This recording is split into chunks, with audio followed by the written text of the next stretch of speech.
God was coming into the Garden of Eden to visit Adam and Eve. For what purpose? For the purpose of relationship. Spirits are attracted to their kind. When you look like them, they are attracted to you.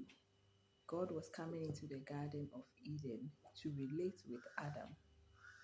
When sin happened and the relationship was broken, everything was not lost. God introduced atonement. Atonement was just covering up sin with the blood of animals so that God could relate with certain people. Now, God realized that that's not enough. That's not enough because with atonement, you can just relate with specific people. And then sometimes when God finds people to be upright enough to relate with Him, He will call those people out at specific times for communication or relaying information to the other people through this person. So he thought of it like, what happens to the rest of the people? They don't get a chance to be with me, to speak to me one on one. What can I do about it? Then the subject of Jesus dying on the cross came into place. So Jesus came, he died on the cross of Calvary. He did not atone, but he redeemed. He wiped away the sin. In atonement, the sin was covered. But in redemption, the sin is totally washed away, never remembered, never seen again. It does not exist. It never happened. God did that so that sin that was now a barrier between him and man can be taken away so that the relationship that existed in the Garden of Eden can be restored. But let's look at this. God did a little bit more after Jesus died. When Jesus died, he rose up and went up to heaven. When he was about going, he told the disciples that as he is going, he's going to ask the Father to bring the Holy Spirit. This was all part of God's plan. Now, who is the Holy Spirit? The Holy Spirit is the Spirit of God. So, in the Garden of Eden, God was coming in person to be with Adam and Eve. That was how he wanted it to be forever.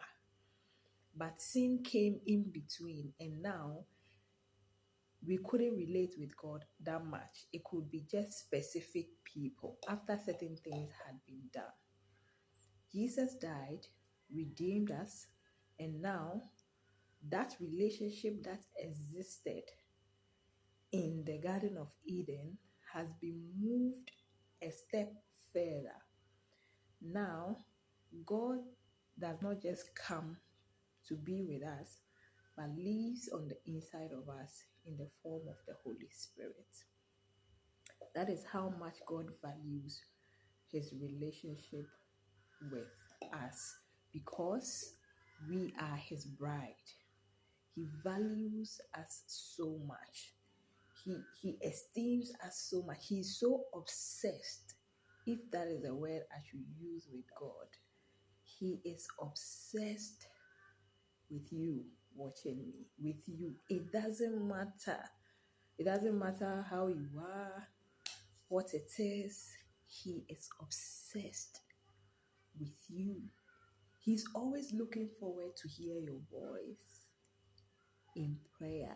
He's always looking forward to the time that you will separate yourself from all activities, all distractions, and then you will come and be in his presence just to relate with him.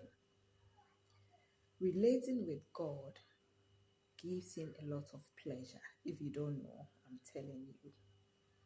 And when you relate with people, they don't think too much into doing things for you. They don't think too deep into doing things for you. When you begin to relate with God deeper, you will realize that things come easy. Things are more clearer. There's more clarity with the life that you are living. Things are not a mystery. Things happen when you've not really even prayed really about it.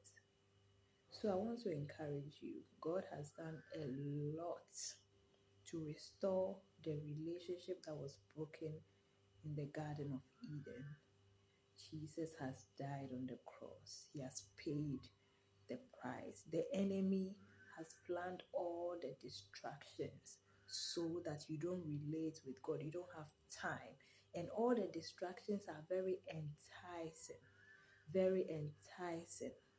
to the eyes, to the flesh.